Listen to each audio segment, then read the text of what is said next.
Bien, dentro de esta serie de entrevistas para Hipnológica tenemos hoy la satisfacción de hablar con Teodoro Rubio, Teo, como le gusta familiarmente que le llamemos, que es un hombre con un currículum realmente brillante y dilatado. Él es doctor en Filología Hispánica, licenciado en Estudios Eclesiásticos, licenciado en Teología Catequética, diplomado en Magisterio.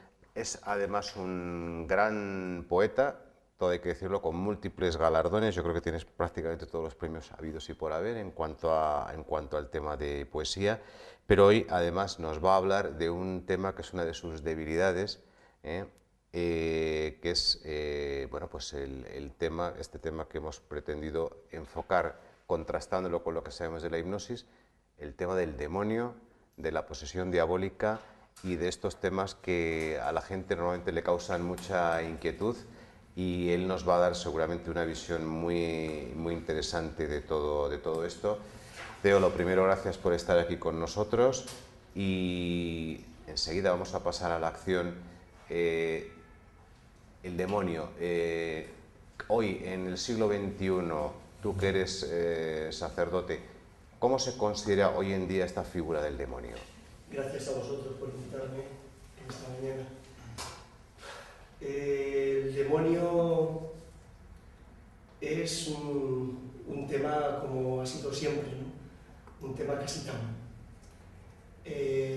Yo siempre digo que antes de decir esto se debe al demonio, hay que barajar todas las demás posibilidades. ¿Por qué? Porque muchas veces son patologías, lo que ocurre en la persona, no son posesiones. Por lo tanto, hoy el tema del demonio, para un creyente, existe, está claro. De hecho, los papas, Papa Juan Pablo II, que ya falleció, nombró a muchísimos exorcistas, porque estaban incrementando las sectas satánicas en numerosos lugares de España. Por lo tanto, si hay gente que está jugando con el tema de las sectas, del demonio, puede ser que haya gente que llegue a sentir la posesión diabólica. Por lo tanto, si dices, hoy en el siglo XXI el demonio es una figura real, no sabemos ni cómo, pero que se cree que existe el mal y por lo tanto la figura como tal lo llamamos demonio. Y que los papas están incrementando, como digo, el nombramiento de exorcistas porque hay un incremento de sectas. Bien, nos hablabas, Teo, de que efectivamente hay, bueno, casos en los que se descartan todas las posibilidades y se deja finalmente como sedimento de todo ese análisis que se hace la posesión diabólica. ¿Tú podrías decirnos más o menos qué porcentaje de casos, sabiendo que esto es relativo, qué porcentaje de casos podéis considerar que estarían dentro de lo psicopatológico y cuáles dentro de lo que sea la posesión? Sí, es un porcentaje muy pequeño. Hay muchos trastornos disociativos, de hecho hay un trastorno, vosotros sabéis mejor, ¿no? como expertos en hipnosis y en psicología, que hay un trastorno que se llama precisamente trastorno disociativo de trance y de posesión, porque tiene unos elementos muy comunes a lo que es la posesión diabólica. Entonces, hoy por hoy, la Iglesia ha aceptado muy poquitos casos de posesión. Te llaman como que existen muchísimas posesiones, pero luego se descartan muchísimas también. Entonces, un porcentaje mínimo. La Iglesia, hasta hace 10 o 11 años, me parece que había aceptado 7 u 8 casos reales de posesión. El Papa Juan Pablo II, y perdonad que insista, porque él practicó 3 exorcismos que la Iglesia ha aprobado, por lo tanto, por eso le nombro, alrededor de 10 o 12 casos pueden considerarse como auténticos, de todos los que a lo mejor la Iglesia ha tratado de investigar. O sea, que es un porcentaje mínimo. Claro, en este caso, ¿cuál podría ser vuestro, cuando digo vuestro me refiero a los que sois estudiosos de este tema desde una perspectiva religiosa, ¿cuáles podrían ser vuestro criterio principal, fundamental, para decir aquí hay posesión?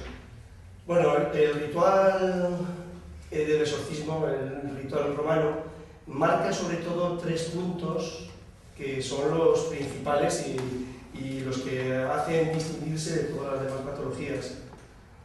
El primero es las lenguas, ¿no?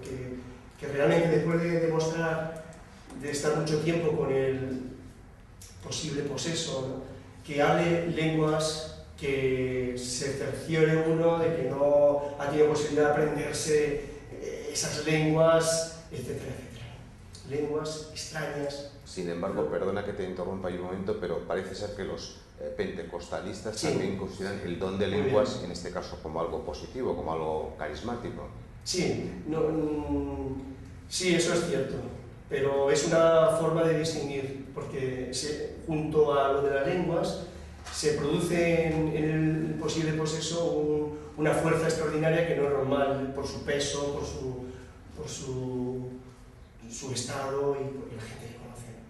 Y una tercera sería, junto a las lenguas y a la fuerza, hay otro dato que es, pues, esta persona blasfema, esta persona ante las imágenes religiosas, el agua bendita, una cruz, etc., tiene unas reacciones que no eran normales en su vida. Son, como digo, pequeños casos que a nosotros nos hacen percibir que podemos estar ante un caso, para la redundancia, de posesión diabólica. Todos tenemos un poco como referente esa famosa película de los años 70, El Exorcista. Entonces, ¿es cierto que esta película se basa en un caso real? Sí, lo único que no era una chica, era un chico, la persona poseída, y participó, entre otros, un exorcista español. Por lo tanto, sí que podemos decir que esta es una de los pocos casos que la Iglesia ha aceptado como posesión diabólica. Quizá pues hay una serie de escenas en las que son demasiado películas, ¿no? Pero sí que es uno de los casos. El exorcismo de Emily Rose también es otro de los casos reales y aceptados por la Iglesia. Yo conocí a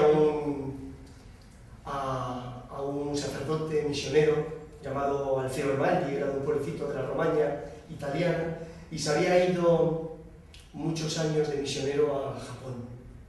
Y yo le conocí antes de morir, él se había cortado la lengua, porque estando allí en Japón invadió China Japón y a los sacerdotes les consideraban espías, y la gente que se confesaba con ellos eran todos espías del gobierno. Entonces a él le querían hacer que pusiera por escrito todas las personas que se confesaban con él, y él, antes de poner a esas personas, se cortó la lengua. Bueno, pues este hombre a mí me comentaba, y en un libro que escribió, que se titulaba ¿Por qué me corté la lengua?, contaba un caso de posesión que había tenido.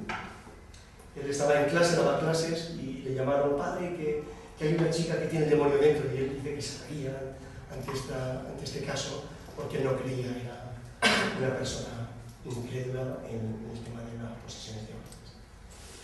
Y él se acordaba pues, de esto que estamos hablando, ¿no? Las lenguas, y se puso a hablar en romañés, que era un dialecto que hablaban en su pueblo, que lo sabían 200 personas, y dice que la chica le contestaba en romañés, y luego pues le echaba agua bendita y se retorcía y blasfemaba.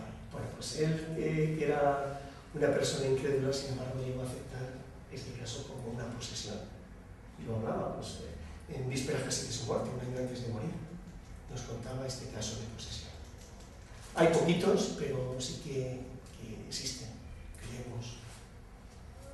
Claro, realmente lo que es cierto es que creo que la Iglesia es bastante prudente a la hora de llegar a este veredicto de la posesión, y no obstante esto creo que no ha sido siempre así. Creo que históricamente la Iglesia, digamos, tuvo un filtro mucho menos exigente para este tipo de cuestiones, ¿no? Sí, que antes se interpretaba la Biblia al pie de la letra, y sabemos que el Nuevo Testamento nos habla de que Jesucristo no solamente participó en muchos exorcismos, sino que dio potestad a los apóstoles para que fueran a sacar espíritus malignos de los cuerpos de los Incluso anteriormente, ya en los sumerios, etcétera, etcétera, pues ya se creía que todas las enfermedades mentales eran debidas a que el demonio se infiltraba dentro del cuerpo humano. Por lo tanto, la misma Iglesia que interpretaba la Biblia al pie de la letra y que seguía un poco la tradición primitiva de la Iglesia, pues consideraba cualquier caso de enajenación mental o un caso de epilepsis, etcétera, pues pensaban que podía ser una posesión diabólica. Pero hoy por hoy no. Es cierto que hay dos vertientes dentro de la Iglesia, una en la que dice que esto hay que tener mucho cuidado, hay que ser muy respetuoso con este tema y cuanto menos pastoral se haga de la posesión, mejor. Y otros, en cambio, pues, sobre todo exorcistas que han participado en alguna posesión, dicen, no, es que la Iglesia tenía que abrir un poquito la mano y nombrar a personas especializadas para que, en caso de que se produzca alguna posesión, estén ahí para ayudar. Pero es cierto que hay un filtro muy grande en la Iglesia y hay que tener mucho cuidado. Ahora mismo aquí en Madrid hay dos exorcistas que ni siquiera están nombrados por la Iglesia. Uno, bueno, no voy a decir nombre, porque tampoco sí, sabemos quién es. Sabemos. Entonces se dice Fortea y Enrique, que está aquí en la Diócesis de Madrid, son los que más están trabajando en este tema.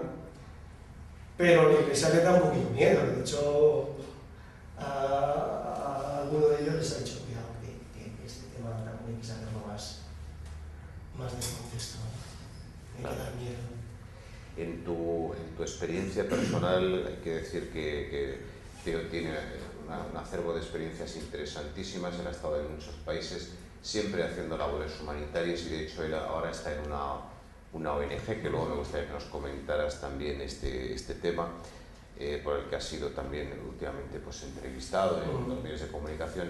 Pero de toda tu experiencia muy amplia, insisto, ¿qué es lo que más te ha podido impresionar? Aunque tú no eres un exorcista, pero ¿qué es lo que más te ha podido impresionar en cuanto a lo que tú has vivido personalmente relacionado con este tipo de casuística? Bueno, yo he tratado siempre